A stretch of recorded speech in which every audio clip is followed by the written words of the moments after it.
बिहार एक बार फिर डूब रहा है। बाढ़ से 16 लाख लोग बुरी तरीके से प्रभावित हैं। कई जिलों में हालात बद से बदतर होते जा रहे हैं। बाढ़ के असर को कम करने के लिए नदियों में जो तटबंध बनाए गए वो भी अब धीरे धीरे दरक रहे हैं। मिली जानकारी के मुताबिक अब तक 6 तटबंध बिहार में टूट चुके हैं। बिहार में सारी ही नदियां उफान पर हैं। 16 जिलों में बाढ़ से ऐसे हालात बने कि रेस्क्यू ऑपरेशन के लिए एनडीआरएफ की 12 और एसडीआरएफ की 22 टुकड़ियां जुटी हैं। गृह मंत्रालय की एक रिपोर्ट के मुताबिक बिहार में गंडक, बागमती, धारधा, गंगा, बूढ़ी, कोसी, अधवार, कमला, बलान, महानंदा, परमान और फुलहर नदी में पानी खतरे के निशान से ऊपर चला गया है। और यह हाल तब है जब बिहार में सामान्य से 19% कम बारिश हुई।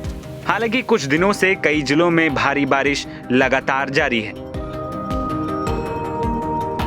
आपको बता दें कि बिहार उन राज्यों में है जहां हर साल बाढ़ आती है। बिहार के 76% इलाके पर बाढ़ का खतरा बना ही रहता है। यानी बिहार की 1.70 करोड़ एकड़ जमीन पर बाढ़ का खतरा मंडराता रहता है। हर साल लगभग ऐसे ही हालात बनते हैं, लेकिन इसके बावजूद इन हालातों पर काबू नहीं पाया जा सका है।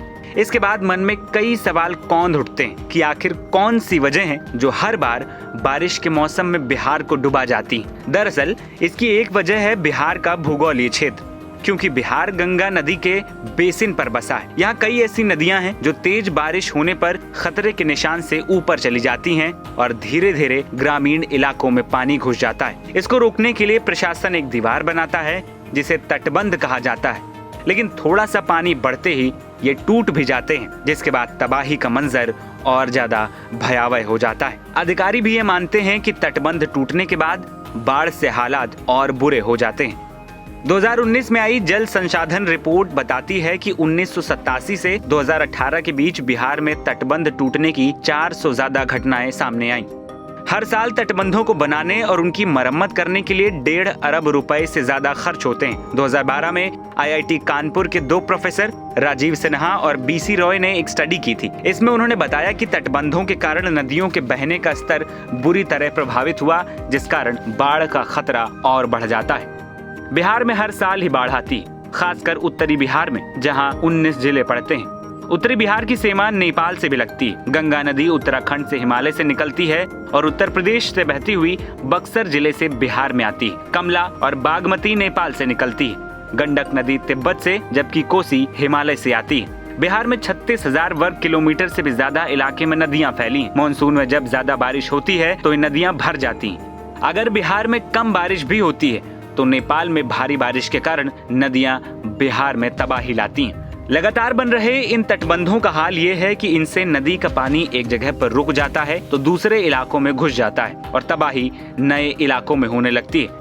प्रभावित इलाकों में रहने वाले लोग साल के 3 महीनों को बाढ़ वाले महीने मानकर ही चलते हैं। कई इलाकों में तो लोगों ने अपने आने जाने के लिए नाव खरीद रखी है ताकि बाढ़ के दौरान जरूरी कामकाज निपटाए जा सकें।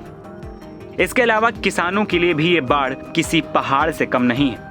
खरीफ के सीजन में खेती करना जोखिम भरा होता है, क्योंकि हर साल फसल बाढ़ में बर्बाद हो जाती है। हर साल सब कुछ गंवाने वाले लोगों को बाढ़ की इस समस्या के स्थायी समाधान का इंतजार दशकों से है। सरकारें बदली, अधिकारी बदले, लेकिन समस्या जस की तस बनी है। लोग सरकार और प्रशासन की ओर उम्मीद भरी निगाहों से ताक रहे हैं, लेकिन सरकार अब तक कुछ खास असर नहीं डाल पाई। लेकिन अब देखना होगा कि आने वाले समय में क्या कुछ परिवर्तन हो पाता है या फिर नहीं। एनबीटी ऑनलाइन की रिपोर्ट।